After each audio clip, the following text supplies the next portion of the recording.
JEE mains और NEET की परीक्षा स्थगित करने को लेकर झारखंड समेत 6 राज्यों की तरफ से सुप्रीम कोर्ट में हस्तक्षेप याचिका दायर की गई है। 1 से 6 सितंबर को 565 केंद्रों पर जेईई मेंस की परीक्षा होगी। इसमें 8 लाख से अधिक छात्र हिस्सा ले रहे हैं। झारखंड के 5 शहरों में भी जेईई मेंस के परीक्षा केंद्र बनाए गए हैं, जिसमें 22,000 छात्र छात्राएं शामिल होंगे। इसमें बिहार, ओडिशा और अन्य समीपवर्ती राज्यों के बच्चे भी झारखंड आएंगे। वहीं 13 सितंबर को नीट 2020 की परीक्षा आयोजित होगी। इसमें 23,000 अभ्यर्थी शामिल होंगे, जो देश भर के मेडिकल कॉलेजों के प्रथम वर्ष में दाखिले को लेकर अपना भाग्य आजमाएंगे।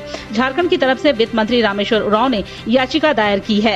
मुख्यमंत्री हेमंत सोरेन ने कहा है कि केंद्र सरकार चाहती तो यह परीक्षा कोरोना के संक्रमण को देखते हुए स्थगित कर सकती थी। विपक्ष की तरफ से कोर्ट में इस विषय पर अपना पक्ष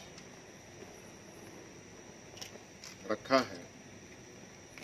एक रिव्यू पिटीशन भी डाला गया है और उसकी सुनवाई होगी। उसके पश्चात ही क्या होगा बताया जा सकता है, लेकिन ये कुल मिलाकर के इस संक्रमण में इस समस्या का समाधान निकल सकता था।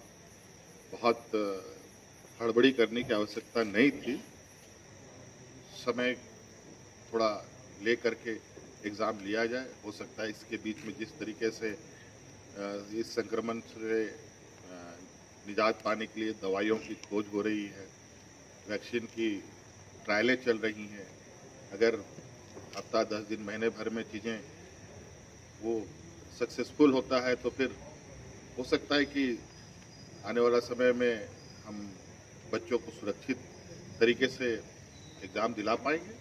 यहाँ यह बताते चले कि कांग्रेस अध्यक्ष सोनिया गांधी ने 7 राज्यों के सीएम के साथ हुई बैठक में सुप्रीम कोर्ट में हस्तक्षेप याचिका दायर करने की बातें कही थी। राजस्थान से रघुनाथ शर्मा, छत्तीसगढ़ से अमरजीत भगत, पंजाब से बीएस सिंधु, महाराष्ट्र से उदय सामंत की तरफ से पुनर्विचार याचिका दायर की गई है।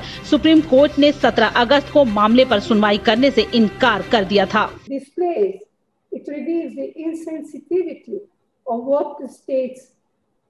to what the states have been saying.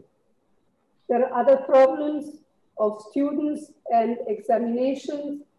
These are also being dealt with uncaringly. Now there are many more issues, and I'm sure you are much more aware of them than I am. महिला वाले घरों को रोशन तो करते ही हैं, बच्चों का भविष्य भी संवारते हैं।